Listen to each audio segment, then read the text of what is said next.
आप सभी का बहुत बहुत स्वागत है। वेलकम। और वेलकम करने के लिए मेरे साथ साथ मेरा पूरा घर जो है तैयार खड़ा है आप सभी का। जी हाँ, आप हर रोज़ आते हैं ना तो इतना अच्छा लगता है। और हम मुझे मुझे मेरे होने का एहसास दिलाता है ये सब कुछ।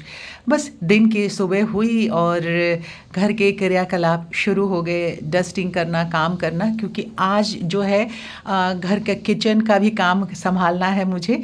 तो जल्दी जल्दी मैंने कहा कि अपने कमरे से ही शुरुआत करती हूँ, तो यहाँ जितने भी डस्टिंग वगैरह करनी थी वो कर ली। और आज फिर से जो हमारी कुक हैं वो छुट्टी पे हैं। जैसे महीने में एक दो बारी ही वो छुट्टी में जाती हैं, तो आज वो छुट्टी में है, तो इसलिए जल्दी जितना भी घर का कमरे का काम था तो पहले अपने कमरे का काम करने के बाद में जल्दी से ड्राइंग रूम में, वैसे ज़्यादा कोई गेस्ट वगैरह तो इन सर्दियों में आ नहीं रहे हैं, पर फिर भी थोड़ा बहुत जो डस्टिंग करनी होती है वो कर लेते हैं। उसके बाद मैंने ब्रेकफास्ट तैयार करना शुरू किया। मम्मी ने ब्रेड खाना था तो कमल ने मम्मी को ब्रेड दे दिया था, और बाकी ये फ्रूट्स वगैरह कटे थे। हाँ, ये स्प्राउट था। स्प्राउट मैंने बना के रखा था। हमेशा आप सबको कहा है कि स्प्राउट मैं हमेशा बना के रखती हूँ। आज सिर्फ मूंग की दाल नहीं थी और कुछ नहीं था, सिर्फ चने को ही स्प्राउट किया था। तो इसमें देखिए हल्दी और थोड़ा सा पानी और नमक डाल के मैंने इसे माइक्रो में रख देती हूँ। तो थोड़ी देर में 4 मिनट भी अगर लगाती हूँ तो बहुत अच्छे से बॉयल हो जाता है। ये हल्का सा खाने लायक जितना बॉयल करना चाहिए। और उसके बाद इसमें सारी चीज़ें कट कर लेती हूँ, जैसे खीरा कट कर लिया, अगर टमाटर कट कर लिया, धनिया की पत्ती है तो वो भी डाल लेती हूँ। हरी मिर्च नहीं डालती हूँ क्योंकि कमल को फिर वो गले में लगता है, उनको थोड़ी प्रॉब्लम है। अब ये देखिए कट कर लिया। इसी बीच में अगर मेरे पास अनार होता है तो अनार भी छील लिया। आज फ़िलहाल कुछ ऐसा था नहीं, इसलिए, नहीं तो अनार छील के वो भी डालती हूँ इसमें। अगर ड्राई फ्रूट जैसे बादाम वगैरह भिगो के रखा है तो वो भी कट करके इसमें बारीक बारीक मिक्स कर देती हूँ। तो और भेजा मतलब कि अखरोट होता है तो वो भी इसमें भिगोया हुआ तो तोड़ के कट करके डालने के बाद नमक और हल्दी तो पहले ही डाल दिया था। और अब इसमें लास्ट में नींबू आपने देखा निचोड़ के मैंने इसमें डाल दिया। देखिए तैयार हो गया स्प्राउट हेल्दी सा। उसके बाद घर का और जो काम करना था, ब्रेकफास्ट सुबह सुबह तैयारी इसलिए करना पड़ता है क्योंकि मम्मी को एक टाइम से देना पड़ता है। और अभी पहली चाय भी मैं बना रही थी अपने लिए साथ साथ में, तो मैंने कहा कि चाय भी बना लेते हैं। पहली चाय देने के बाद आज बगैर शावर लिए मैंने मॉर्निंग की पहली चाय पी है। और अब इसके बाद चाय पीने के बाद मैं शावर लेने के लिए जाऊंगी। शावर वगैरह लेके आई तो मैं ये क्रोशिया का एक नया डिज़ाइन बना रही थी। आप सबको अंदाज़ा है कि मैं क्या बना रही हूँ, प्लीज़ ज़रूर बताइएगा।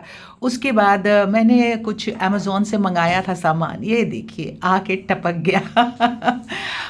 इसे अनबॉक्स करते हैं। ये हालांकि बहुत दिनों से ला करके रखा हुआ है, और ये मैं अलग कमरे में ले जा करके रख आई थी तो मुझे ध्यान ही नहीं आ रहा था कि ये मैंने मंगवाया हुआ है। अब ये इस अनबॉक्स करते हैं। देखिए बहुत महंगी चीज़ नहीं है, सस्ती सस्ती छोटी छोटी चीज़ें जो पॉकेट अलाउ करता है वही मैं मंगवाती हूँ, क्योंकि अभी अब बहुत ज़्यादा खर्च करने की स्थिति में हम सब अब नहीं हैं, रिटायर्ड पर्सन हुए हैं। लेकिन फिर भी घर को सजाने का जो शौक़ है वो उसको तो छोड़ नहीं पाती हूँ। बहुत ज़रूरत की जो चीज़ें होती हैं वही हम ख़रीद पाते हैं, और ये जो है हमेशा से मिडिल क्लास फैमिली की यही धारणा होती है। देखिए ये स्टैंड मैंने मंगाया था, और बहुत दिनों से सोचा था। जब मैंने ये कबर्ड बनाया था यहाँ पे तभी इसको स्टैंड को ऑर्डर किया था। बार बार विश लिस्ट में डालती थी और फिर इसे हटा देती थी। मैं सोच रही थी कि किसी चीज़ से मैं बनवा लूँगी, पर अंततः जो है ये मेरा मन जीत गया, और मैंने अपने मन से कहा कि चलो 600-700 का ही शायद कुछ आया था, इतने ही का है तो मंगा लेती हूँ। और मेरे पास ये प्लेयर है, जो प्लेयर मुझे मिला था मेरे रिटायरमेंट के टाइम में ऑफिस से जो गिफ्ट मिला था। और रिकॉर्ड्स जो हैं ये सारे रिकॉर्ड्स बहुत पुराने हैं, ये 50 साल पुराने रिकॉर्ड्स हैं सारे जो रखे हुए हैं।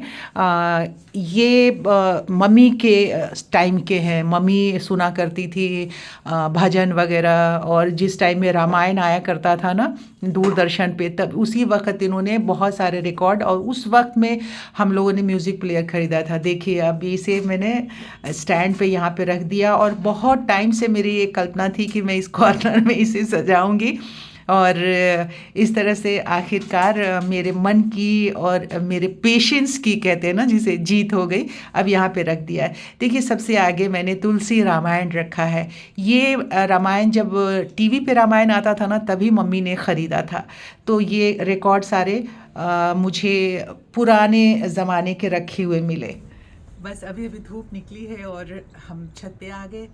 और धूप निकली थी नीचे तो पहले से, तो मम्मी बालकनी में एज यूजुअल वहाँ पे बैठी हुई थी।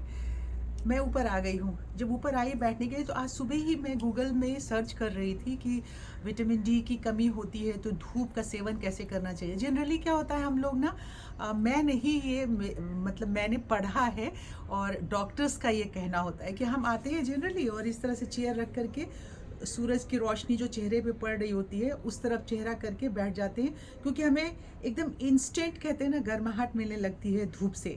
पर ये एकदम रॉन्ग तरीका है धूप सेवन का। और विटामिन डी के लिए हमें हमेशा जो है ना ऐसे मुड़ के बैठना चाहिए।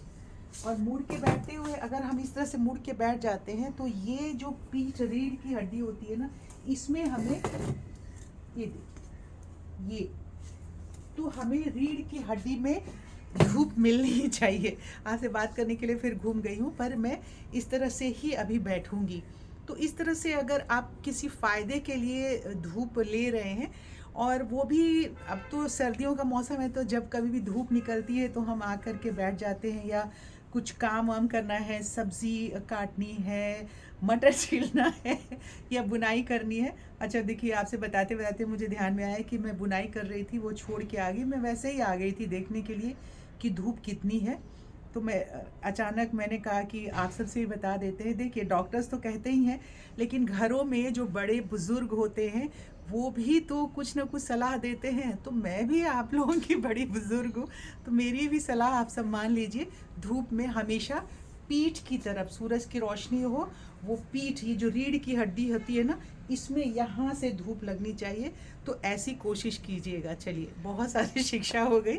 अब बड़े बुज़ुर्गों को इतना बिना मतलब का भी सलाह नहीं देना चाहिए। बहुत ज़्यादा अगर हम सलाह देने लग जाते हैं तो वो भी बेकार सा हो जाता है ना। तो चलिए, बस आज की सलाह इतने ही तक, इसके आगे अब नहीं। तो दोस्तों, आज के इस वीडियो का समापन अब यहीं पे करते हैं। अगर वीडियो अच्छा लगा है तो इसे लाइक कर दीजिए। चैनल सब्सक्राइब नहीं किया है तो जल्दी जाइए, जाके चैनल को सब्सक्राइब कर लीजिए और शेयर कीजिएगा। तो और भी अच्छी बात है। कल आपसे होती है मुलाकात। तब तक आप सब अपनी सेहत का बहुत सारा ख्याल रखिए। बाय बाय, नमस्कार।